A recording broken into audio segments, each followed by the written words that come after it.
So because they're all like, "Hey, your sound doesn't work." Like, ah, fantastic. Yeah, yeah, for sure. Yeah, we were talking about the election. Like, yeah, I mean, Georgia and Atlanta. What was it? Arkansas, Atlanta, the one, Arizona. Yeah, Like, Arizona. huge surprise to see those flip. And Pennsylvania at the same time. Like, wow, didn't even need them to. And it was like, I wow. know. It's just a fantastic feeling, honestly. Yeah, the just being able to like throw it in people's faces, the always Trumpers, the like MAGA hats, like, oh, by the way, Trump lost. Did you hear Trump lost? Oh, hey, family members, have you heard Trump lost? Like, oh, Thanksgiving's coming up. Oh, that's gonna be fun. Yeah, I I'm gonna try and limit my gloating as much as possible. But it's nice to start out with some common ground here since I'm on the side of Yahweh and you're on the side of Satan. It's cool that we're at least on the side of Biden and Harris together. We have that in common, right? Absolutely, absolutely. I mean, I think they're only like seventh tier in the row of Satan. They're like somewhere down there. Yeah, I mean, it depends on where you put Trump, so Yeah. your mileage may vary on how much this partnership matters as opposed to the other antagonism Because I of heard the Trump same. or Trump was like Jesus's second son or something. Some. Right, yes, right. Oh my gosh. That whole wow. Well, I'm sure we will get into the cognitive dissonance of being a Christian raised evangelical in America today. I imagine that will come up. Um, Somewhere with the prosperity gospel levels. it's an embarrassing time for Well, us folk. yeah. Well, thanks for coming on, Dan. I appreciate you taking the time to have a conversation with me. Would you mind telling us a little bit about yourself before we get started? Sure. I'm 37 years old. I'm a podcaster. My show is called You Have Permission. I am a commercial composer by day. That's why you see these guitars behind me, and then this is a keyboard. I don't know if you can really see that that's a keyboard, but it is. And I am a doctoral student in counseling psychology right now as well. So working toward becoming a licensed psychologist. And I'm a Christian theist, man. And that's why I'm here. But compared to, let's say, your median Christian theist guest, I'm going to be very far to the left for to use that shorthand. You interviewed Pete Enns. I'll probably end up in a very similar ballpark as Pete Enns and quite a distance from the apologists that you often chat with. I think that I think they're probably good people, and it's mostly a waste of time to do apologetics. How, tell me more about that. It's mostly a waste of time. I totally agree. I think we're in a complete agreement here. Praise Jesus. Well, so there's a difference between something being logically defensible, which I think a lot of good apologetics work accomplishes. It shows that something is logically defensible. There's a difference between that and saying we can build up the burden of proof, the sort of like the weight of the evidence to get us to such a high probability that like basically we're showing that Christianity is true, and that if you don't think so, that there's something up with you, not something up with the evidence, right? Mhm. So I don't think that's true. I don't. So I am more epistemically skeptical, I guess, of what a person can know, and even I guess what kind of knowledge counts or matters to God. I think is also unclear. Um, so, but at the same time, like Alvin Plantinga working on the logical problem of evil in the 70s or whatever, and showing that strongly stated version of like it's logically impossible for good God and evil. Like he basically solves that, and really nobody uses that argument anymore. Like that's great. That's good work. You know, that is good to know, and people can take heart. Christian deep thinkers can go, okay, cool. I'm not believing in like a clear paradox or a Square circle. clearly Like, ah, damn. right. Like that's good. But then you get to the inductive problem of evil, which is like, shouldn't some of these egregious evils not exist if God is good? Okay, well now we're fucking talking. And that's So that's of course its own. I'm sure you talk about that topic with people all the time. And um, by the way, my backup audio keeps messing up, so we're just gonna hope that this works here. Oh yeah, I got a bunch of comments saying sounds good. They can hear you fine. So Okay, great. I'm seems just like it's gonna good. not worry about that. Cool. Yeah. So what did you mean by defensible in the case? Because from my perspective, if the evidence doesn't get to the point where it is rationally compelling, like what you mentioned earlier, then I don't know how. What's the difference between that and defensible in your view? So just riffing here, it probably matters what we consider rationally compelling. So for me, when I think about a term like God, or I think it might be helpful for me to explain what I mean when I say I'm a theist, because there's as many meanings as there are people. So really briefly, and we can talk more about it if you want, but to me, the difference between theism and atheism is uh, there is actual meaning and purpose and directionality to the world, to the universe. Moral things actually matter beyond beyond preference or mattering to me or mattering to a bunch of us.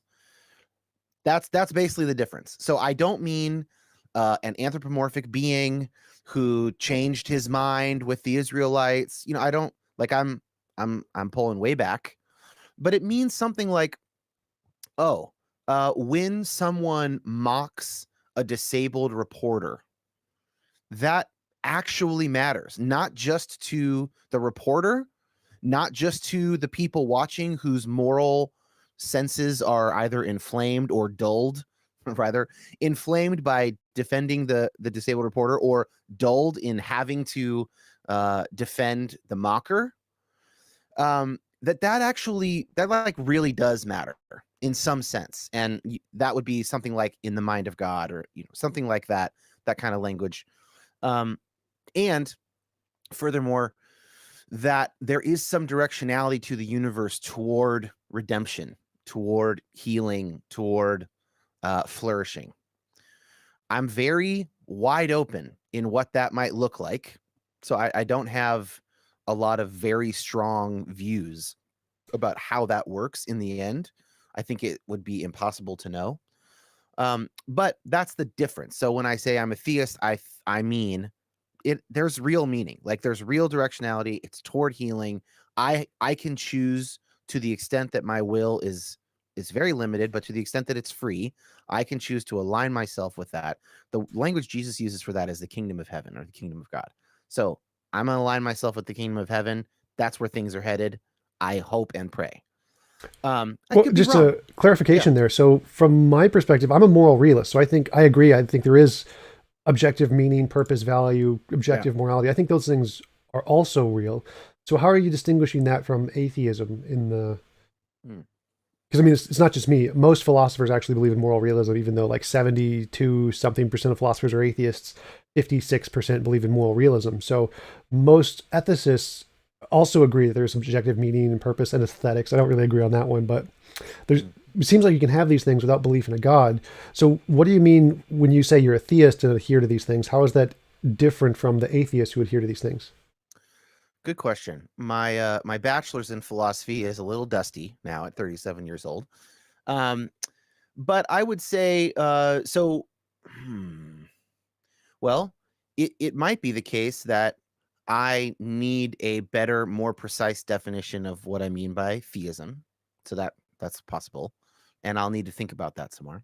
But the other answer might just be to combine the moral realism with the directionality of the universe. Uh, that God is moving everything toward redemption and some kind of consummation. Uh, and so that would be a difference. Um, So by direction, you mean like a designed purpose, like something designed the universe for a purpose, and is it moving it toward that purpose? yeah. Because from my perspective, I believe in my model of objective morality, our world is moving towards the best of all possible worlds. So it is also having that kind of directionality, even though it wasn't a designed kind of directionality. So in your case, it would be the directionality as designed by a mind, as opposed to a directionality as moving towards some kind of law of nature, like gravity, just pulling everything together. So that's where it gets very interesting. Uh, it appears to me to be like a mind, but I'm also open to the fact that it is less like a mind and only appears that way to me. But if whatever it is, so to speak, has my best interest at heart by virtue of it being law-like in that sense, I'm not really sure what the difference is for my life. Like, I don't know that that would make me behave any differently. I think where you get into maybe some differences is that I feel like communion with God, relational interaction with God is real. Like I experience it, and I currently don't believe that I am being deluded experience. So I'm not sure, but the reason I say it gets interesting is I kick this stuff around with some of my like far more theologically and philosophically sophisticated friends that I don't know what I can't get my head around exactly is so I know what it looks like to me and other faithful humans because there's, you can read a million books and accounts of people's religious experience and their whatever, what have you. And I have my own, which I can describe either well or poorly. Um, so there's what it looks like to the faithful person who has the experience of relationality with God. That's what they understand it to be. Then there's what would God need to be like in order for people to have this experience. Does that make sense? So Hmm. what I'm still very much thinking about is what are the lines between those two and how confident could I actually be about what those lines look like? So it's possible that God is in a sense unchanging all like but that since our circumstances change, God appears to us to be slightly differently at different times. For instance, that's actually not the best way of saying what I'm trying to say. Yeah, like if you could give an example, that'd be great. So, okay. There are okay, let me put it into human terms a little bit here. So, uh let's say you are a 60-year-old woman of faith in Arkansas in 1955, and your granddaughter is dating a black man. You're white. Okay. Now, you might have a moment where the next step for you is something like, well, I do think that okay, I'm speaking in her voice to be clear. Well, I do think that there's a lot of rabble rousers in that black lot, but I think that marriage could still work if he's a good one. Okay, so this very morally incomplete kind of place to come to, but that is nonetheless progress. And let's say that woman is deep in prayer and in conversation with her pastor about this, and that helps her come to this point. She may feel God sort of like confirming in her this idea that like, yeah, maybe he's a good black. Okay. So she could take that as absolute confirmation of every item in that complex thought that she's having, which has a few different pieces to it. I think she'd be wrong to do that. But I think that a genuine interaction with God could give her that feeling of confirmation that moves her a step closer. So it might be that well, I think it is. God's uh opinion has not changed about the worth of black people compared to white people, but God will meet people where they're at. And if God will meet people where they're at, then that has a bunch of interesting implications for what we can say about God vis-a-vis our own experience. Does that make sense?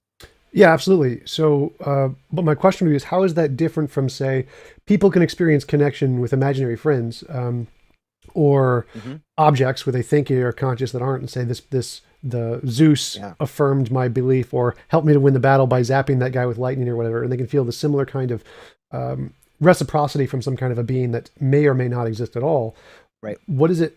What does it mean to say that we can derive certain facts about a God from these experiences if we can still have those same experiences about things that are non-existent? What in my mind, what you've described is the capacity to have um, to believe we're having a relational interaction with a non-physical other. And I would say the capacity is clearly there. It evolved in us, and we have plenty of examples of it being of a false, like it being the capacity is being used, but it's not what the person thinks is happening is not what's happening, right? So an imaginary friend is a great example. And Justin Barrett, the evolutionary psychologist, talks about this in, I believe it's in his book Born Believers, that he thinks that imaginary friend capacity is the same cognitive machinery in a child that an adult uses to commune with God. The difference is just that if God actually exists, then that's the difference. And the question is, how confident can I be that I'm interacting with God and not an imaginary friend? I can never be 100% confident, which is why I don't engage in apologetics, basically. I don't think that's the route to take. Is it defensible to believe that there is a God? I think it is defensible to believe that. And we could get into all that kind of stuff, because it's not as if there's in my opinion, an airtight case, all things considered, for the atheist position. I think there's a lot of ambiguity on both sides. And so, yeah, I think it's defensible to think that it's God, that there is something that we tap into. It's also defensible to believe that it's not God, and that it's like all of our moral intuitions are sort of purely socialized, or slash baked into our genes, or whatever. Fill out that picture however you want, the sort of atheist naturalist position. I think that's also defensible. Oh yeah, I totally agree, and I definitely like to hear more about when you said that atheism doesn't have an airtight case, because I think it's pretty airtight from my position. But I'm more curious about what you said earlier when you said that we can tell certain things about God from the kinds of interactions we have with it, and that it can affirm our position or move with us in certain things, like in your case with the grandmother. It seems like the opposite is the case too. Like my example of the imaginary friend is just a more extreme case, but it could go the other way, where you have someone, a Confederate war hero, who thinks that Africans are inferior and should be slaves or whatever, and he thinks God affirms this in him when he prays to him, because he gets this kind of emotional response when he prays and gets those warm and fuzzy feelings. It Right. seems like we could, if we're using your claim that we can know something about God from these interactions, that thing we could know could move towards the more moral case like the grandmother, or the more immoral case like the Southern war hero. How can we really learn anything if the same method can go in both directions? How does this method actually tell us something about God at all? Because the method is not sufficient by itself. So a person with psychopathy also can believe that they're hearing all kinds of stuff. But we don't say that just because someone can hear voices means that no one should trust their ears ever. Like, so it's like it can go wrong. And the only answer to your question is discernment.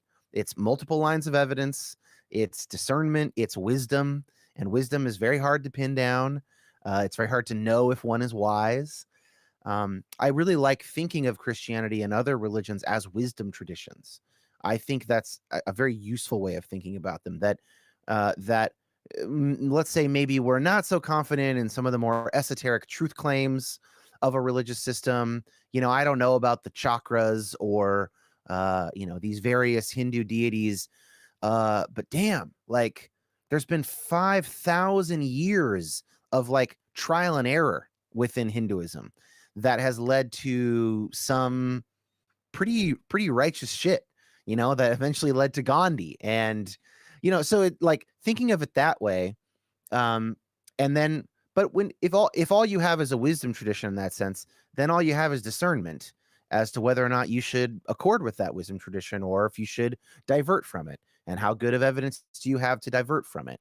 uh the simplest example of this is my wife and I, as progressive Christians and with a lot of, church baggage, have a 8-month-old son. And we now are starting to think about, how do we want to raise him sort of morally and religiously? Do we want to do what our parents did? That seems like potentially an issue.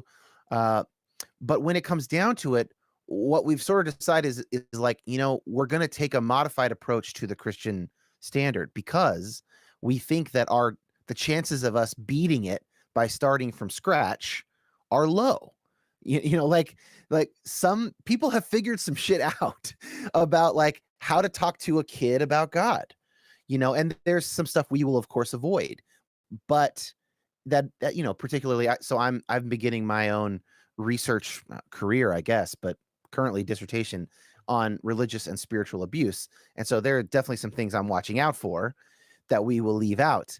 But on the whole, are we going to beat Christianity?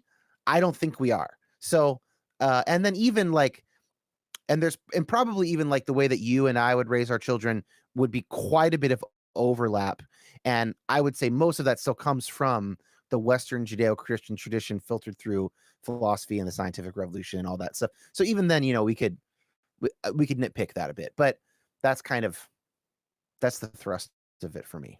Yeah, I mean, I totally agree. I'd say that the traditions that have been passed down through humanity have definitely had an evolutionary advantage in the fact that they have brought communities together and held them together and had them to work as a group as opposed to a competitive way, and have them certain ideas that are instilled with them that can promote healthy relationships, healthy economic practices, all kinds of things. So I totally agree with you that there is a basis there in conservative ideologies of taking older ideologies and finding the nuggets of gold that are in them and passing them on forward, definitely. But how how do we use that and confirm that our experience of a God is in line with that or against that? Because that seems to be the tricky part. If we take like the literal interpretation of the Bible, obviously there's lots of issues with the literal interpretation. And so we have to say, so since that can't be right, there has to be some difference. We have to deviate from that in one way or another. Yeah. But how do we figure out if our deviation is the correct kind or the incorrect kind? Like in the case of the grandmother versus the war hero, the Confederate war hero, like which one of them, how do we figure out which one's right and which one's wrong? What are we comparing it to be able to discern which direction we should go in? I would say the issue is less with can we figure out some sort of standard by which to discern it. Within Christianity, I think that's pretty fucking straightforward, actually. It's things like the fruit of the Spirit. Does it produce love, joy, peace, patience, kindness? Is the tree bearing good fruit or bad fruit? I don't think that actually that's difficult. I think what's difficult is getting past our own selves to be able to see that. What do you So mean? it's like getting past getting past our cognitive biases, getting past our motivated reasoning, our in-group and out-group biases, getting past in Christian language our sin, our selfishness, our lack of virtue, right? That's the issue. Um I don't think that there are, for instance, 30 million Christians right now in America really struggling to figure out if Trump's actions are Christ-like.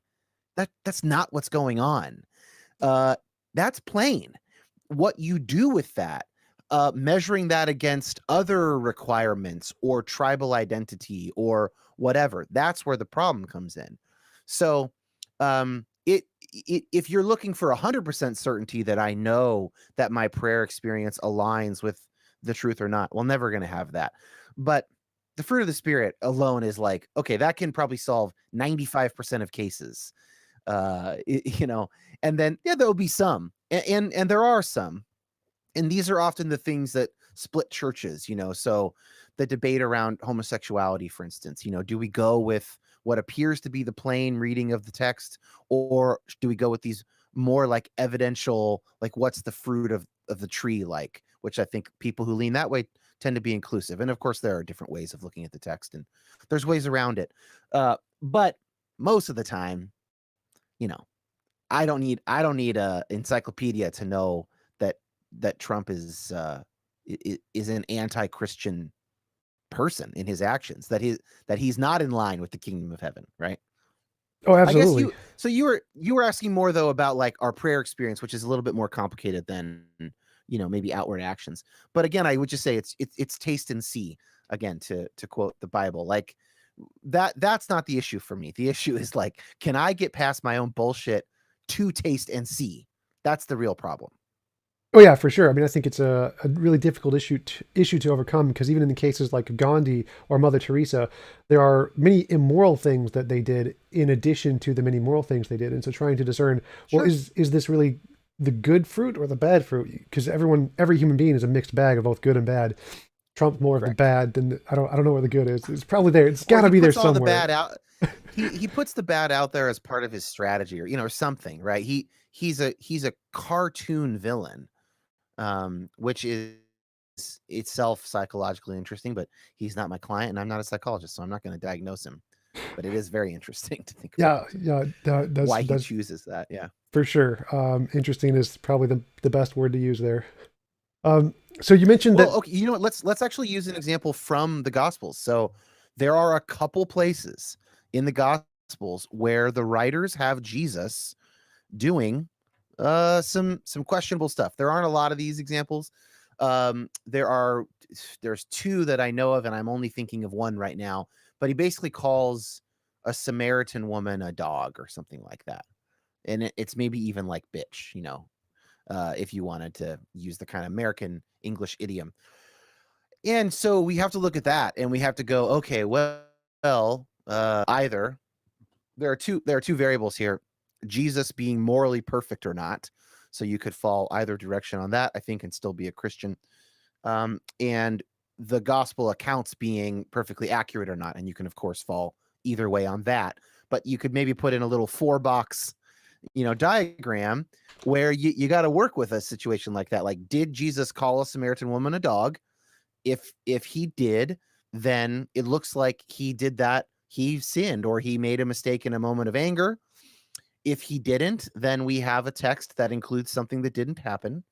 Um, and I'm actually okay with either of those. Like I don't know. My Christianity is not really based on the math, if you will, of the sinless sacrifice, to replace the bulls and the lambs from Israelite sacrifice. Like, I don't, that's not how I think about atonement and what Jesus was here to do. So it doesn't bug me too much to consider those examples, but you have to consider stuff like that. That's a complicated one. Yeah, could you talk more about that? How you, because I come from I was born in Texas, so I came from the strictly like religious. Ah, Jesus died on the cross so that we didn't have to sacrifice right. lambs, and that's literally the only interpretation that's allowed, kind of a thing. So, what do you mean when you said Yes. that Jesus? That's not how you interpret the Jesus story, and especially when you said that Jesus might not be morally perfect and you can still be a Christian. What do you mean by that? Because again, I come from the strict religious sense that Jesus must be perfect, and that's the only reason for the Bible. And if he wasn't, then there's no point in even being a Christian anymore. Right. Okay. A few things there. First, I want to say that growing up in Texas and many parts of the United States, if your impression is that all Christians believe in what's called penal substitutionary atonement, that Christ takes the punishment, a sacrifice must be made. It was animals before, now it's God's only Son. That is a very common story to be raised in the States and to believe that that's the only game in town, so to speak. It is actually not the only game in town. And 1 month at seminary, if you took a class, something like this, you would see there are 7 atonement theories over time. Penal substitutionary atonement, the one that is so ascendant in the States, is started during the Reformation in the 16th century and didn't exist before that. So the earliest one is actually called Christus Victor, and this is the idea that Christ defeats the devil and death while Christ is dead, and now death no longer has the power that it had before. For instance, that's the dominant view for like the first 1,000 years of Christianity. So I just say that as a little bit of backdrop, and there's a very good primer You Have Permission episode on that if people want to. I think it's like episode 7. It's the very beginning, and it's called all the atonement theories or something like that. Anyway, so how the question was, how do I, if I don't think of Christ that way? Okay. So sticking with atonement, I don't really know what atonement is like or does. I there are all these different theories. Theologians disagree. I don't particularly think I'm going to figure it out before I die. So I find it interesting to discuss them, but I don't really care which one is true. But the one I'm most drawn to is called moral exemplar theory, and that is basically that, like, Jesus shows people what God is like morally, and that can sound kind of neutered compared to the other ones, but there's also a very robust version of that where it's like, no, like God shows us what the universe, or Jesus shows us what the moral character of the universe is like. And this is like a massive thing to be shown. And it leads to human flourishing. It leads to the flourishing of creation and the planet. You know, I being humble about the future. Let's say, for instance, I'm riffing here, but let's just say things go like this. The Judeo-Christian tradition produces the scientific revolution, which eventually produces transhumanism and the ability for human minds to exist in near perpetuity in a state of cooperation with each other and enjoyment, beauty, and love. Fucking A, man. I mean, that might be what it means. And in that case, that's pretty good. So now, in that future, I still have some moral qualms with God over the people who died and don't get to partake in that. We can save that if you want. So that did I answer that part of it? And then you still want me to talk about Jesus being imperfect? Yeah, definitely. Okay. Yeah, I mean, I guess the main thing I want to say is your claim, like, if Jesus isn't perfect, like, there's no point in being Christian. I would for sure disagree with that. And that would be because of that kind of wisdom tradition thing that I was mentioning. I will never know, for instance, I will go to my grave not knowing whether or not Jesus of Nazareth called a Samaritan woman a dog. He might have, he might not. I could put a probability on it. If I became a New Testament scholar, I could put a more confidence interval, whatever. And that I'm still going to die not knowing. So I think of it as like, well, that's a pretty small anomaly. There aren't a lot of these examples in the Gospels, and Jesus didn't write anything himself. So that's like the biggest factor. It's like, I just can't know. If he wanted to write stuff, he would have. But like Socrates, like the Buddha, chose not to. Like Lao Tzu, chose not to. I think Confucius is like purportedly, the rare example of the guy who decides to write it. It's like actually not writing it seems to kind of be the norm. So what does that say? What does that say to someone who wants to be in a religion or wisdom tradition about the limits of textual accurate knowledge? I think it says we should be a lot more careful about that. I feel like I'm fucking just spinning here. So if Jesus is not morally perfect, I would still be a Christian, because the tradition that has been built up around Jesus is one that is the best way for me to live my life. Like, I'm not going to beat the Sermon on the Mount. That doesn't mean that I think that someone growing up in an Islamic country or in a Buddhist country or something, that I'm not a Sermon on the Mount supremacist.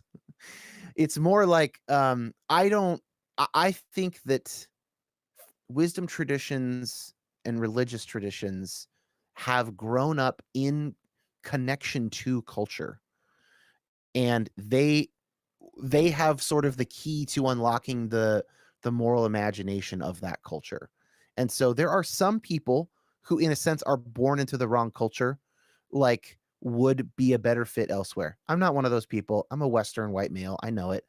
I studied philosophy. I'm becoming a licensed psychologist. Like, I'm very clearly in the Western tradition. I'm going to be a Christian. Like, the Sermon on the Mount, that's my thing. That's my text.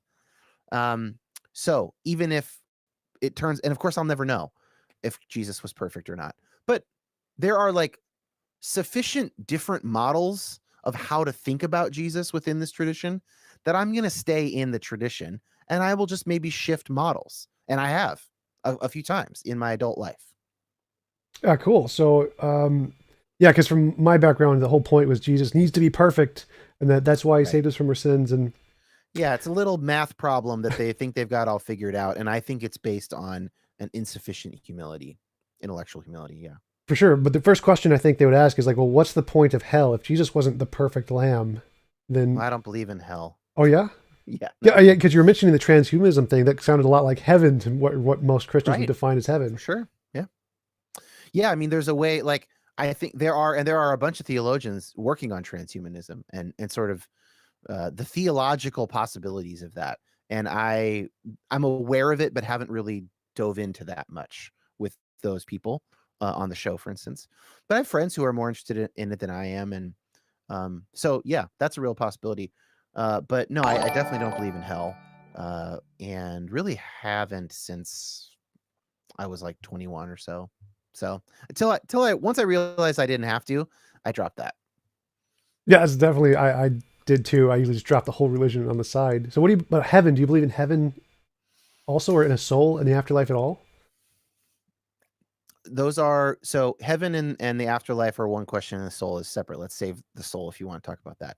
Um, I bel I think that the way to frame it is I confess a hope. I hope for heaven. I hope for an afterlife. When I talk about the directionality of the universe, that would be as far as I can tell, that's the way it should go.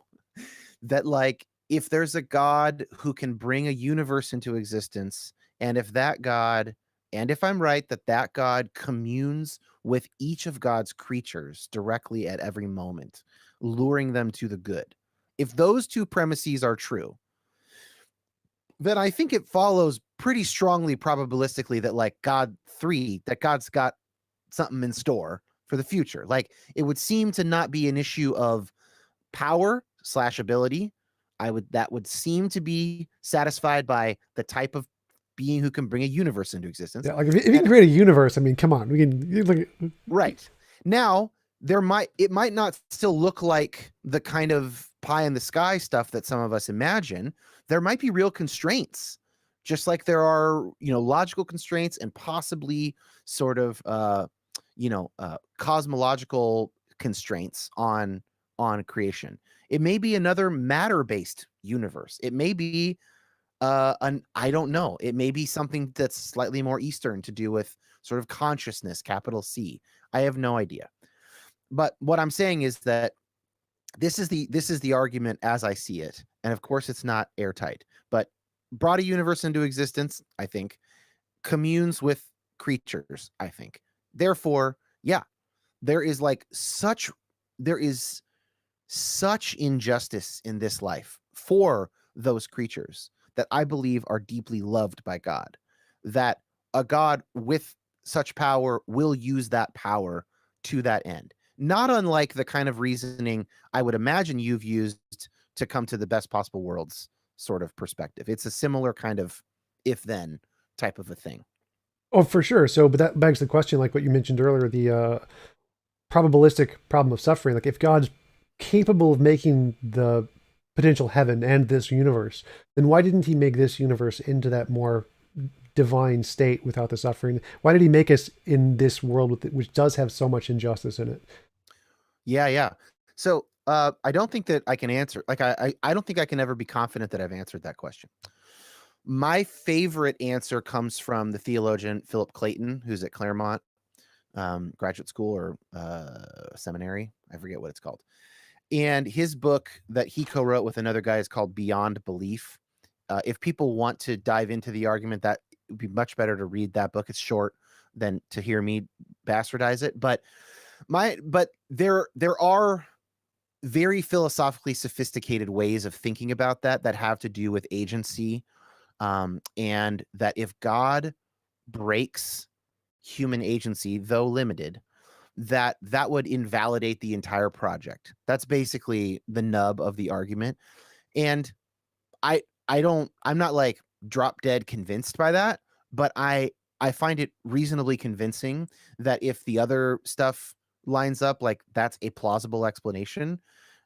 It would accord with my moral sense that once God coerces me, then I'm sort of no longer an actor in the story, and that's not the God that I believe in is not a Calvinistic deterministic God. I think the moral problems with that are so extreme as to be dismissed offhand. Put it this way, if I believed that my only options were Texas Calvinism or atheism, I'd be an atheist in a fucking minute. But I don't think those are my options. So I found other options, right? And I'm not saying that you think those are your options either. I'm just saying if that was my choice. So if I had to choose between fundamentalists and the four horsemen new atheists, I'm a new atheist. The good news, the good news of Jesus Christ, Tom, is that I don't have to choose between those two options. That's absolutely hilarious. I love that. Like, you got to choose between Dawkins or Ken Ham, and that's it. What do you do? Like, Oh, yeah, Dawkins in a second for sure. But I'll take Keith Ward or Philip Clayton over Dawkins and Ken Ham, and that's where I find myself. Yeah, I've talked about that argument, the free will defense, quite a bit. And my first thought is that, well, it seems like God could have created a universe that's far better than this one with the free will. Like, why does it need to be like this to have free will? Because, for example, like in the future, the transhumanism we mentioned, or you mentioned, is we could essentially each have our own world and do whatever we wanted with it and never hurt anybody else unless they essentially consented to be a part of our universe. So it seems Mhm. like we could still have free will in a world that is essentially perfectly moral, that the only harm that happens would be consensual. And so I think I've never really understood why that argument was compelling to so many people, because from my perspective, God could still create the universe perfectly and give us free will at the same time. I don't see a contradiction in that statement. Let's say you assume that that transhumanist future is possible. It does not follow, as far as I can tell, that that future would be possible from T1. It may be, for instance, that this blood, sweat, guts, biological evolution is necessary to get to a world like that, for all we know. I That's where, like, when I that's actually kind of that is the nub of my issue with atheism versus agnosticism. Is that I think once we get to questions like that, I don't think I could ever have the confidence to make the agnostic to atheist jump. And so I'm interested to know, excuse me, I'm interested to know how you think about that, and how we sort of differentially plot that out. But I would just say something like, yeah, like, so it's logically possible to have a world that is built out of a computer in a transhuman kind of a way from the get-go, but I don't see any reason to believe that it is actually possible to do that. The only example I have is one where it required billions of years of evolution and then computers and then, and then an insert and then, assuming this all happens. So what? So I've got one example, and in that example, it wasn't possible. So maybe, but I don't see why I should give it a whole lot of weight.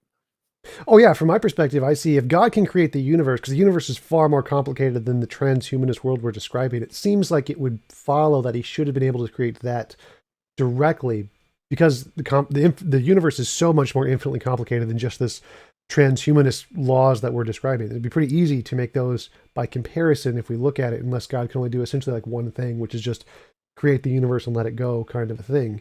I mean, that's definitely a possibility, but it seems logically to follow, if we can do it and God is more powerful than us, then God should be able to do it. That would be my follow up there. And to answer your question of how I get to atheism rather than just taking the agnostic position is, I mean, I agree with you that we can never have absolute certainty. That's not an option. We don't, it's the consensus in philosophy is fallibilism, which means you can have knowledge without absolute certainty. You can say, Oh we're yeah, not I in the, definitely agree. Yeah. so Yeah. I'm totally on board with that. And so I think that we can conclude things are imaginary if you don't have some evidential way to differentiate if they're imaginary or not. So, for example, if I say leprechauns exist or whatever, if I have no evidence to indicate that leprechauns exist independent of my imagination, then it's reasonable to conclude they are imaginary. And so Agreed. I think the same thing would apply to a God. If there's no evidence or methodology that we can use that can indicate God exists outside of our imagination, then it's reasonable to conclude he is imaginary, and therefore I could be an atheist. Yeah. So where I want to come back to that, because where I think I differ from you is that I think there are so many more permutations of a God exists. There are just so many ways of thinking about that actually I can't rule many of them out in the same way I can leprechauns. So, but to really quickly go back to the transhumanism thing, if that's less complicated and God can do more complicated things, I don't know that that follows, because whatever the thing that we can do as transhumanists, if we get there, we can only do with human brains, which are the most complicated thing in the universe. And I don't think it's clear at all that through transhumanism we can create new consciousnesses that don't require brains, that do have a conscious existence, that don't need billions of neuronal connections. Like, that's a leap. I mean, that's a faith statement, basically. If you think that, if you say we'll be able to do that, if you knew that, if you knew that we would be able to create conscious beings that didn't need a physical brain, well, then I think it would hold that, okay, so God should be able to do something more complicated than we can do. But I don't currently have any evidence that we'll be able to do that. So still anything we're doing in that transhumanist realm is based in a meat sack brain, which did take billions of years to evolve. So, that's where I'm just like, maybe there's a universe that God could have made that didn't require that, but I don't know how confident to be about that. So if we could make artificial intelligence, for example, would that show that it's possible to create a consciousness without a brain? No, I don't think so. Furthermore, it's it's still, even it still required us having brains to make it. Like, I don't know. I don't. I feel like in some sense you're assuming the God of classical theism here, the like immovable, all powerful, omnipotent, omniscient, or whatever. I don't believe in that God. I don't think that that God is sort of philosophically feasible. If I posit a God like that, then sort of anything logically possible becomes actually ontologically possible. But I don't think that that God exists. So that might also be another little disconnect for us, is that we're actually thinking about God differently in that sense. Like, I think of God as like, I think of the entire universe as within God. I'm a panentheist at this point in my life. And we are like a big part of God. Like, and insofar as our brains are the most complicated thing that we are aware of in the universe, unless there are other things of similar complexity, we're as close to God as it gets in the universe. And the stuff that we're doing is like maybe not that dissimilar to the stuff that God does, except that God's got a different canvas to work with, because of the universe. So that's just another area of kind of interest there that's popping up for me. Yeah, the way I definitely think about a God as a disembodied mind, essentially, is how I think of it. And so, Yeah, so I don't think of God. I think God is embodied in the whole universe is God's body, but God but also has more than that. does he have a mind? Is he conscious in your view? Yeah, I think I like Clayton's term. God is at least a mind, or at least minded. In the way that we tend to think of like will, directionality, decision making, or something like that. Yeah, So and yeah, if God is minded, then it would follow that since we can conceive of a world like the transhumanist world, and we can build one, then shouldn't God, who also has a mind, be able to do the same, or do our minds have more but he did. capabilities? He like us building transhumanism is God building transhumanism, I in mean, my like in a view. shorter time period, like directly going from universe to brains, like Boltzmann brains or whatever, which is a brain, essentially a kind of consciousness that can be created from the universe without like a planet evolving from it. It seems like we could create brains without evolution. Like we could create an artificial intelligence. And even though we came from evolution, God didn't. And since God also has a mind, it follows that he should be able to create artificial intelligence too, wouldn't it? I don't know that God didn't come from evolution. I mean, that's exactly the kind of thing I'm talking about, where I'm getting into like waters that are so murky that I can't go plus or minus 50% probability on some of these things. And once I get there, that's where I would have to stop at agnostic. Well, that's really I interesting. What do you mean when you said God? You don't know God couldn't have come from evolution? Because when I think of God, I think of the necessary foundation of reality. Nothing Yeah, could have I been don't before it. that's not the God I believe in though. So, yes, maybe some of these arguments would work on like, Augustine or Aquinas or something better, who's using Aristotle and stuff. But excuse me. Oh, this Coke Zero is just, I'm a little burpy boy today. Um I That's not the God that I believe in, and so I believe I'm an open and relational theist. Panentheism is a sub format of that. Uh, so open meaning the future is genuinely open. God does not know the future because the future is Yep. by definition not knowable. Greg Boyd Greg Boyd. Paulides. I Uh, met him and I got a signed copy of his book. Had coffee with him. yeah, Greg's rad. And then relational is that God is genuinely impacted by creatures and by the universe. And so panentheism, kind of gets you that in the cake, right? Because if we are a part of God's body, then then literally everything I feel God feels. So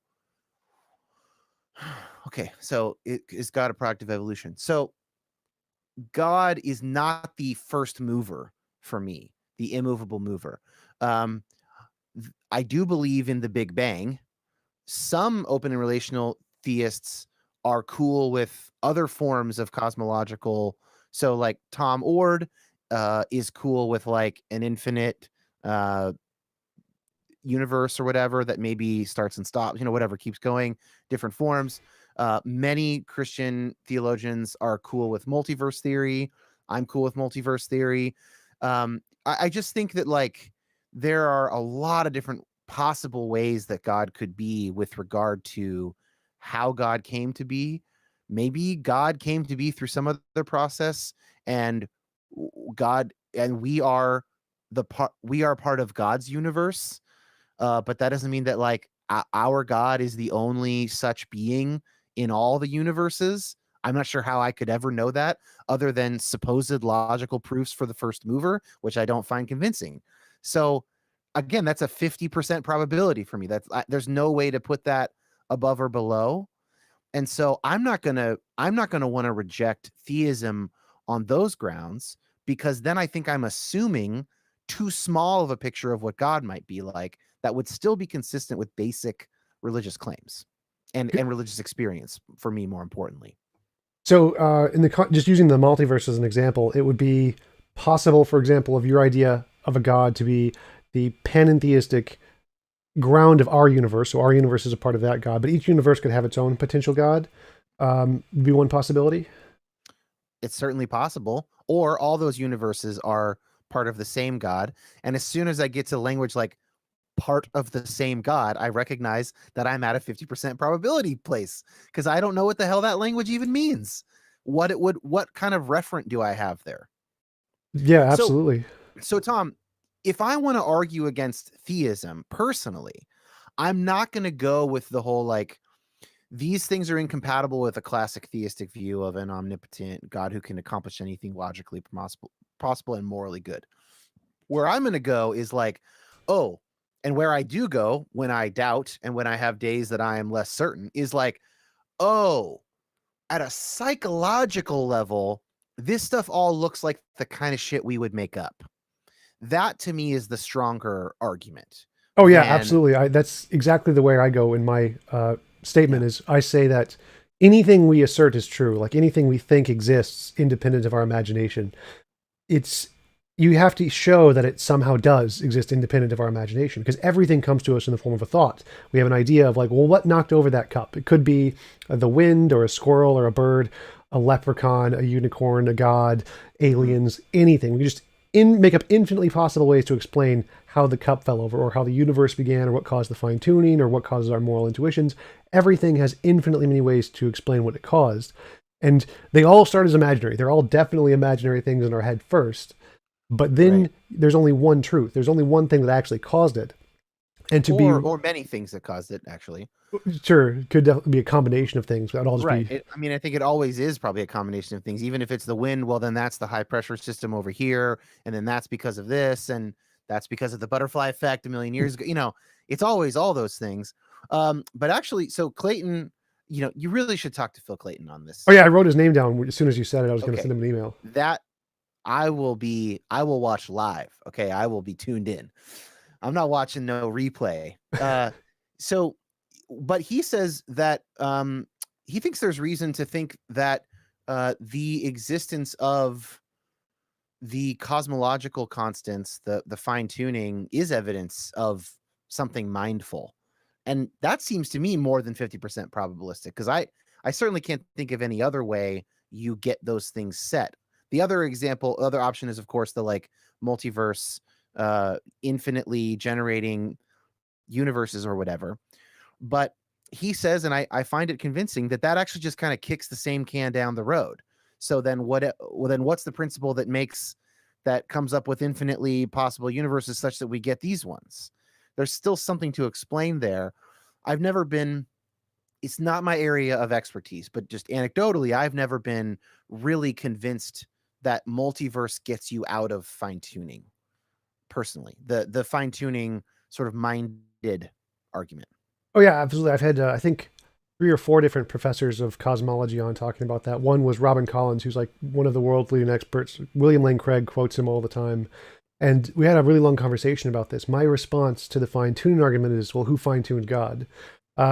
Basically, the argument goes like this: is that if we look at all the constants of the universe, a life permitting universe can only come about by a very small combination of those constants. And if you change them in any way, then we won't have a life permitting universe. Therefore, to think that they came about in this way is like seeing a dice that has one red side and a million blue sides and it's landed on the red side. Well, this is very strange. It must have been designed. But the same thinking, like you mentioned kicking the can down the road, the same thing applies to a god. Like there could be infinitely many different types of gods, and just as many as there are combinations of the constants in the universe, and the number of kinds of gods that would create this kind of universe is equally as small as the number of kinds of universes that are life permitting. And so to say that there was a kind of a god that would create this kind of a universe as opposed to a different kind of a universe, who fine-tuned that god to make sure it was the right kind to make this kind of universe? Either there's something prior to gods that is just generating infinitely many kinds of gods, and this is just the one god that we ended up with, or this god must be determined by something to make this kind of a universe. The theist's response is usually, well, there's some property in God's nature that causes him to make this kind of a universe. But we can say the same thing about the universe itself. There's some property. I think Clayton would. Now you really got to ask him. But if I recall correctly, I think he goes, no, there might be something about all gods and all universes that is this benevolent thing. And so he might actually agree with you most of the way there and do a different move than a classic theist would do. But I don't. Now I'm way out of my. Now I'm like so far out of my own. Oh, I think you're right. I think you're absolutely right. That's exactly the way that Robin Collins went. He says that there is a property within God's nature, which is his moral nature, which gives him a reason to make this kind of a universe. Yeah. The problem with that response is that we can say the same thing about just the universe or the multiverse and say the multiverse. I think that Clayton goes further, but I can't. I don't have the right language for it, so you'll have to. Yeah, I'll definitely send him an email for sure. Yeah, and let him know that I'm vouching. You can say that Dan Koch vouches for you. That might help. Yeah, the reason I'm annoying you is because Dan Koch told me to, so you can bother him. Just blame him. Bother him about it. Yes, exactly. So I don't want to speak for him there, but I do think that actually he would go a different route there. But I read that like a year ago, and now it's just kind of fuzzy. Yeah, so, for sure. But yeah, to go back to what you mentioned about the psychology thing, like, yeah, I totally agree. I think that type 1 and type 2 errors, the false positives that we get, like if you hear a rustling in the bushes and you think it's the wind and you don't run away, you get eaten by the lion. But if you think it's a lion and you run away, you survive, even if it was just the wind. Totally. And so we have a psychological proclivity to think there is agency to things which there may not be any agency there because it was beneficial to survival. Hyperactive agency detection, as Justin Barrett calls it. Yeah. Yep. Yeah. So I agree with that. That's a very likely, if not the most likely, candidate for the evolutionary mechanism by which we get this ability to perceive agents, invisible agents or whatever. But again, here's my 50% on either side. Suppose there's no God. Well, that explains why people think there's a God. Suppose there is a God. Well, that explains how those people can interact with that God. And if you're a God that wants to interact with people, you would really favor a universe where creatures get hyperactive agency detection. And that might be the only way to get it, for all I know. I have no way of assigning a probability to the various ways to get creatures to evolve the ability to commune with God. I can't put any number on that. You know what I mean? So I'm back at 50-50.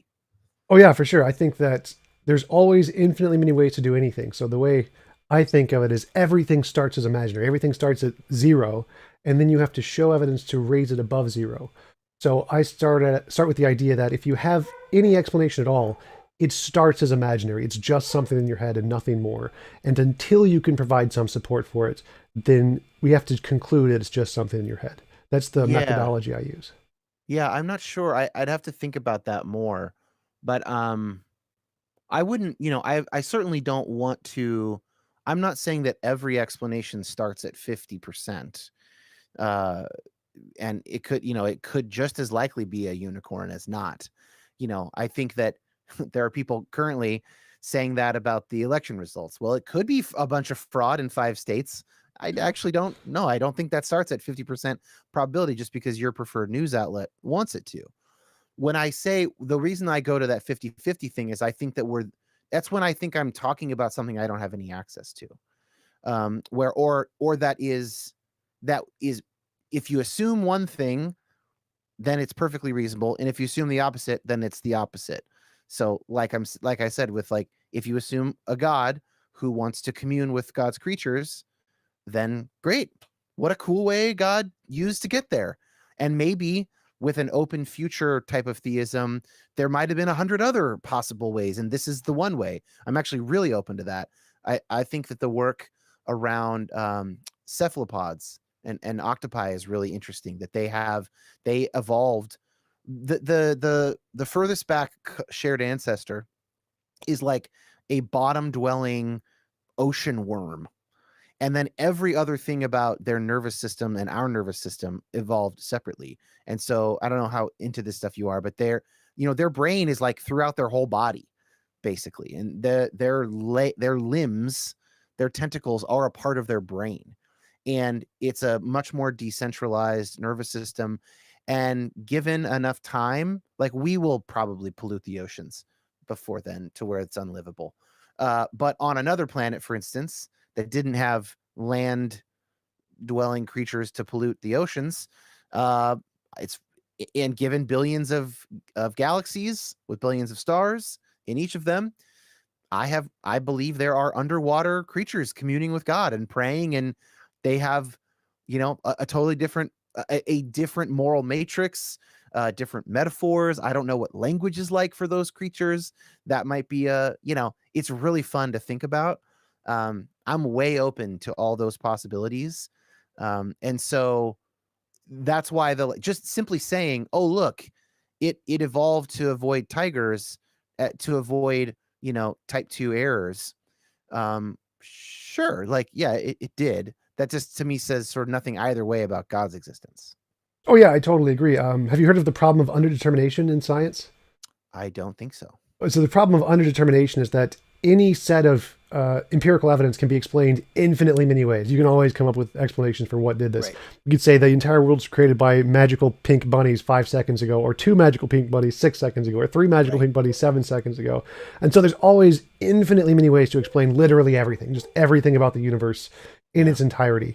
And so from me, it doesn't start at 50-50. It starts as they all have zero. Since there's infinitely many possibilities, the probability of any one being true is exactly zero. And so I start at it from that perspective and say everything we come up with, even if you're the first one to come up with an explanation of what caused X, is just one of infinite possibilities. And so the probability it's right is zero until you can move beyond that and say, I have a reason to believe that my imaginary explanation conforms to reality because here is some method that we can differentiate Right. the imaginary alternatives from reality, which for me is science, novel testable predictions. So until we have some kind of applicable method that can differentiate imagination from reality, I conclude all of them are just imaginary. It has a zero probability of being true. It's just something in your head until we have that further level of justification that this is not just something in your head. Well, sure. I mean, I take it the implication is that there aren't very many such claims for Christianity to be true or something like that. But I would consider, like, so I would probably not agree that the only way to get from 0 to closer to 100 is through scientific inquiry. So I would say there are other ways of knowing and other forms of knowledge. And I would say, for instance, something like the way that Jesus seems to have tapped into something, and the power that that has had in people's lives, and the centrality of his and the Buddhas and Lao Tzu and these other examples, Sri Ramakrishna in more recent times in the Hare 19th Krishna and religion. 20th. No, no, not the Hare Krishna religion. This guy is different. They have a lot of Krishna is in a lot of names in India.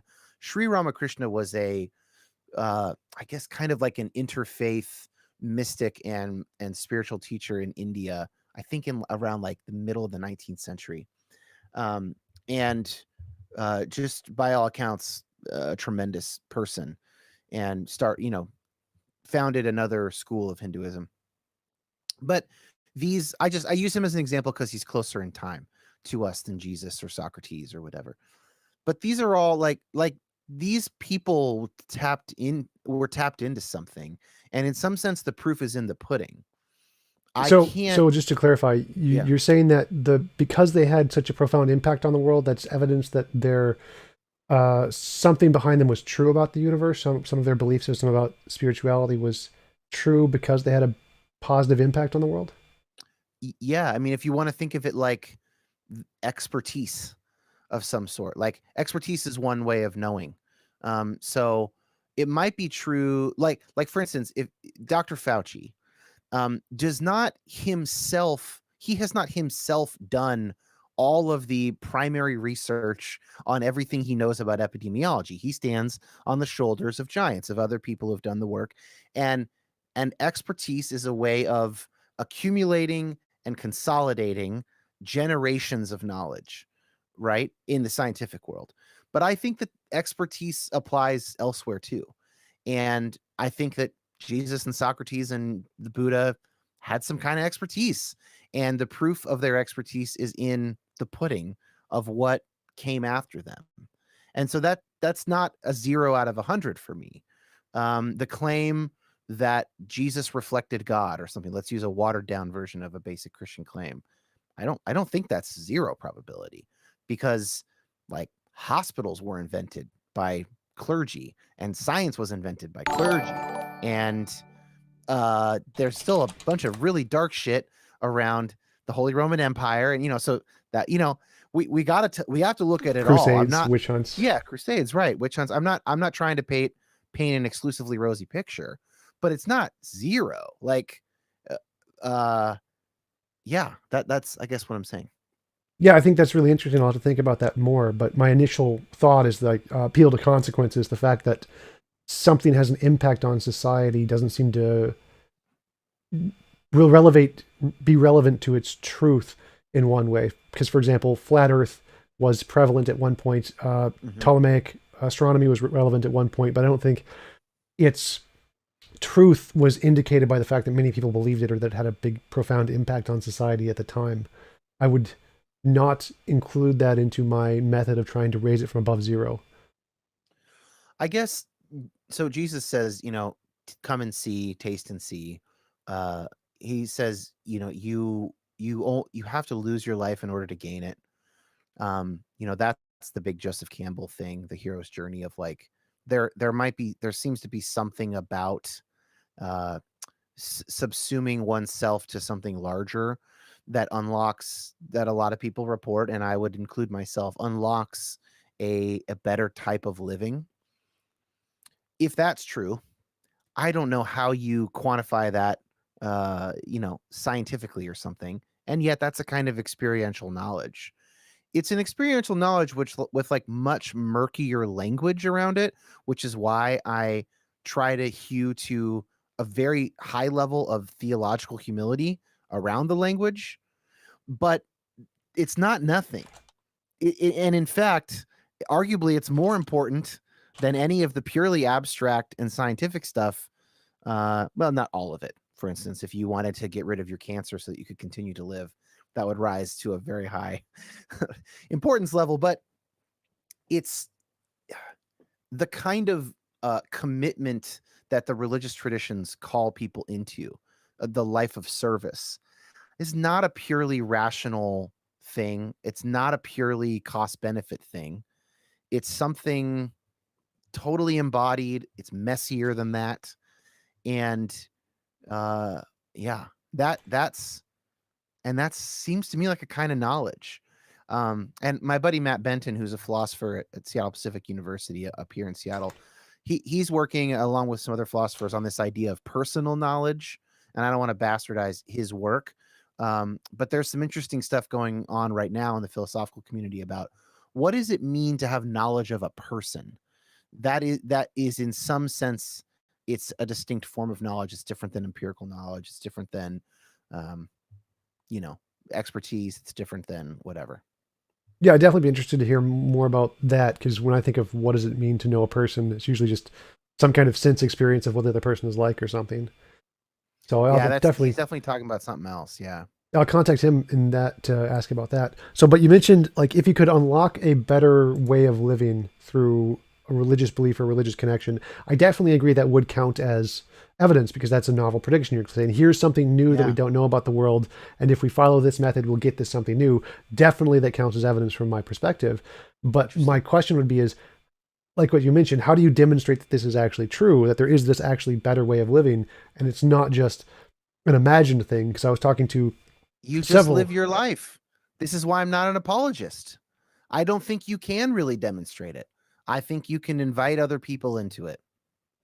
And actually, and I'm sorry to cut you off, Oh, it's totally but fine. Schleiermacher, who is the grandfather or father of liberal Christian theology, uh, 18th and 19th century German guy, he really emphasized personal experience and really de-emphasized the kind of high and mighty abstract theological work. And he actually said, for him, becoming a Christian would be impossible without other Christians. That, like, actually, Jesus passed Christianity on to his disciples, and then you can't even do it without a person to show you the ropes, basically. That is the way it happens. That you basically only see the truth of Christianity as it is lived out in a Christian life. Now, I'm not saying he's necessarily right about that, but that's a much more compelling way to think about it to me than, well, you could check out these 4 arguments from Anselm and then you go to this and it's like, no, no, no. I know this woman and she did this for her community. And for her, this was linked directly to her prayer life. She gave me this book. I read it. I started doing this kind of prayer. It resulted in me being this better kind of person. Okay, that's the kind of proof I'm talking about. Like, that's the proof I want. That's the proof I think is far more important. And I'm willing to punt on so much of the abstract stuff. Of course, I still love shooting the shit, and that's why I wanted to talk with you, and that's why I talk about theology and It's shoot the fun, right? abstract shit all the time. I love that. That's actually what I am more personally attuned to. But in terms of what I actually think matters for human lives, it's the other stuff. It's the, like, are you willing to try and live for something bigger than yourself?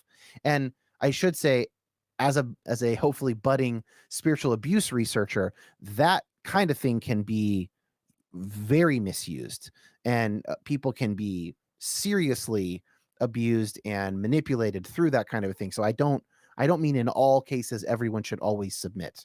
Uh, no, just like I don't think in all cases you should always turn the other cheek and not punch somebody back. I'm not a true pacifist in that sense. Um, so but that aside, it's like, yeah, it's like, come and see, live it. And to then be surprised that we can't completely explain it and argue for it from the outside, to be surprised by that would be a weird thing for a Christian to feel, because Jesus was not all that interested in the rational arguments, as far as I can tell. Yeah. As soon as you said when you mentioned that you can only learn about Christianity through other Christian people, the first thing that came to my mind was the Neil deGrasse Tyson quote that if everyone forgot religion today, we'd never be able to discover Christianity again because you don't have that another person to tell you about it. But if in the case of science, if we forgot all science, we could be able to discover all of that because it's referring to the world. That was the first thing that came to my mind. So I think it is probably true that you do need someone to live the Christian life to tell you about Christianity. I think that would make sense in a lot of ways. If everybody died and there were no records of Jesus's teachings, yeah, it's interesting. I mean, I think that Schleiermacher meant it in probably a bit more of a, like, a woo-woo kind of a way than I would mean it. I probably would actually say, like, no, somebody could discover the Gospels and try and live them out, and they could start up something that's pretty much Christianity. Um, so I'm not sure that I would agree with him or Neil deGrasse Tyson on that sort of hard point, but more the emphasis on, like, what's really going on when people become Christians. Like, I just don't think there maybe are a handful of people, and I know there are these stories, but for most people, they are not just being convinced by rational argument. They're having some sort of experience. Sometimes I think these experiences are wrong. I mean, I think that they are misinterpreted. And like for instance, a lot of people are returning to are coming to conservative evangelical faith because they are Trump supporters. This is being documented. I don't think that's a good reason to come to Christianity. I'm not counting that as a win. You know, like the people do all kinds of shit for all kinds of reasons. And usually we don't know the causes. We, you know, we have not followed Socrates's uh, injunction to know ourselves. Most of us have not done that. So I am also, I don't just consider everybody on my team is on my team, no matter, it's like it all gets very murky. Oh yeah, I totally agree. I think of there's several studies in psychology I've read where when people try to attribute the reasons they do something, it's usually never the reason they did it. Exactly. Yep.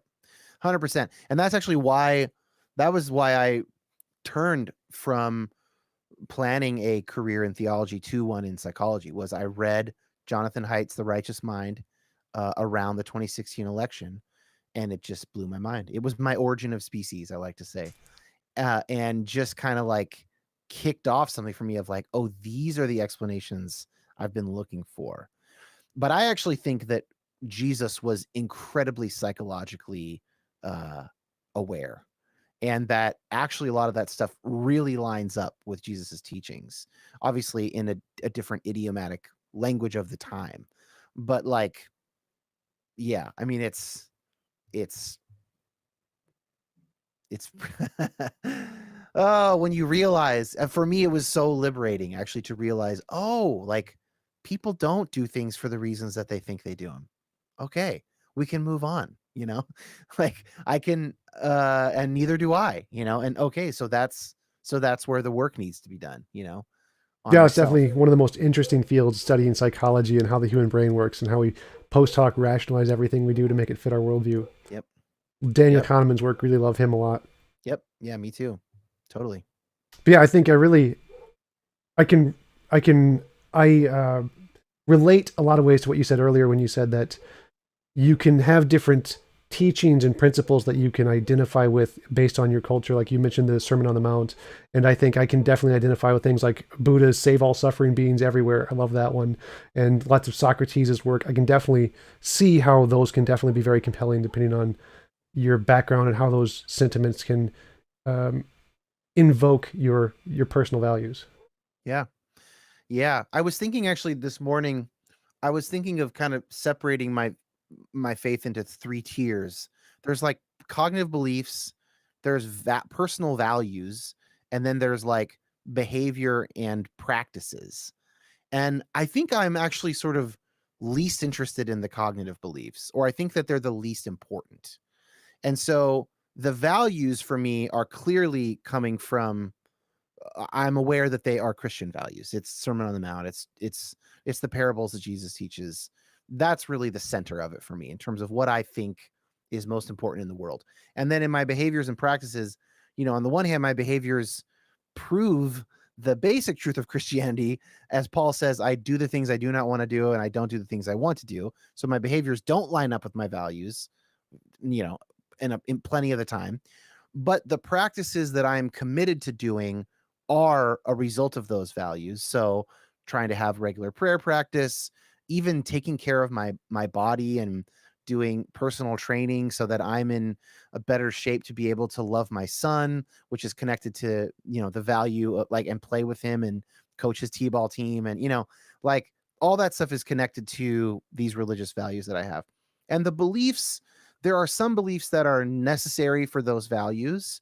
But that would be one way of explaining why I'm so cavalier about some of these beliefs. Like if Jesus wasn't perfect or whatever, it's like, well, okay, so I'd need to rearrange some cognitive beliefs, but I don't think my values and behaviors would change. And since I'll never know that my beliefs are true or not, save for a few pretty obvious examples, uh, I will know, however, with some degree of confidence, what my values and therefore my behaviors have led to. That's more concrete. How I change over time, the consequences for the people in my life. A lot of that's measurable. A lot of it is just felt. Either way, it's intensely meaningful. And so I think that, yeah, that I think that kind of gets at why I am, just not that worried about a lot of the cognitive stuff. And when I hit some of those, as I call them, sort of 50/50s, it doesn't really bother me because I just know I'll go to my deathbed with that at 50/50. Maybe it'll go to 55/45 or something, but you know, Yeah, and I totally agree. I think that the value of life and happiness supersedes everything else, even truth. Like people have asked me that on my stream. Would you choose to believe something if it made you happy, even if it was false? I'm like 100% yes. I don't even care. I'd give up truth in a second for happiness all the time. And I think that because I've lived with major depression for most of my life, I know the value of happiness and why it's so important, especially in human society and trying to build a better life, even if it may be based on things that may or may not be true for sure. I'm really sorry to hear that, dude. I've got sort of chronic panic disorder, but it. I think that that's easier to deal with than major depressive disorder because it's acute and I can have long seasons where I don't have panic attacks for a while. Uh, Whereas, yeah, depression that can rear its head all the time. Yeah, Um, I think it's cool that you try and you know I really value. I watched a bunch of clips. When you asked me to be on the show, and um, there are. I don't love the TJump owns whatever compilations. I don't know if you make them or somebody else makes them. I think that stuff's probably unhelpful, but um, you do genuinely, interact with people in an honest and open way, and I think you're trying to put something helpful into the world, and I think that that's awesome, and I thank you for it. thank you. I really Um, appreciate it. and I understand that if you are battling depression, that it can be hard to be motivated to do that, and so I also appreciate you pushing through that lack of motivation when I'm sure the times that you feel that way. Yeah, absolutely. I'm surprised that you really get that just from hearing that, because a lot of people don't really understand that when they hear the depression. Like, oh, you must really enjoy doing this YouTube stuff. You do it so well. Like, really, it's kind of a burden that I have to keep pushing through a lot of the time. Yeah, that's where the kind of values thing. This is something that we talk about in our training as psychologists. Is like when you're working with a client, uh, core values that people have are some of the most motivating things that they have, and um, so I feel like I'm more interested in a non-Christian whose values are pushing them towards health than a Christian whose whose Voting for values Trump. they yeah, or either their values are ones I don't think are good, or they're not able to actually get to their values because, and that's probably more what it is that they're not able to pursue them because they have so much anxiety or so much whatever. I'm using that in the broad kind of psychoanalytic sense, the Freudian anxiety, like they know they're going to die and they are afraid that people won't accept them, and so they're operating, terror management theory. I don't know if you've read anything about that, but that's one theory of how a lot of religious belief comes about, is that Oh it's yeah, a that's way to the soothe our. foundation of nationalism. They find a common enemy and say society is being destroyed by this common enemy, and you need to be afraid and find solace in this specific ideology that we're Yeah, promoting to save you. and transcend your own limitations. So all that stuff in play is like, if it happens to call itself Christian, I still don't want anything to do with it. Like I'm not like a Christian team guy. I think that, in fact, ever since reading Jonathan Haidt, like my favorite verse maybe in the Bible is Jesus saying, "The road to life is narrow, and the road to destruction is wide." I don't think Jesus is talking about. Well, I don't know what he was talking about. I'm not applying it to salvation. I'm applying it to life. Like the road is narrow that leads to life and flourishing and truth. And so, just like I think that most non-religious people are missing out on something, I think most Christians are missing out on something, on a lot of things. I think most of us are missing out on most things most of the time. Oh yeah, absolutely. I think that that is the common struggle of human existence for sure. Yeah. I think that's a But great place to actually try to well, wrap yeah, up because that's fine. We can wrap up. I just mean, but there is that narrow road for me. And so and I think, and by the way, I think you see that too. I think that probably there is, if we actually had the time to break down not just our beliefs, but our internal motive, like if we had spent an hour and a half talking about our values and our practices, I bet we have way more in common than when we just talk about our cognitive beliefs. And I'm fine with that. I think that the struggle is in the struggle is in pursuing that narrow path. For me, Christ is a part of that and has become an indispensable part of that, but that's not the only way. And anyway, okay, I'll stop preaching now. oh, I think that's the good kind of preaching. I totally agree for certain that trying to find that narrow path and what leads you to it for everyone is the journey of life. And there's lots of different ways to get to it, but there's very many more ways to get away from it. And finding that Yes, is the challenge of life. agreed. Well, thanks for having me, man, and I wish you the best with the depression. That's a bitch. Thanks. I appreciate it. It's great to have you on. Fantastic conversation. And I will talk to you later. I'm sorry for talking so much. Thanks for having me. See you Bye. later.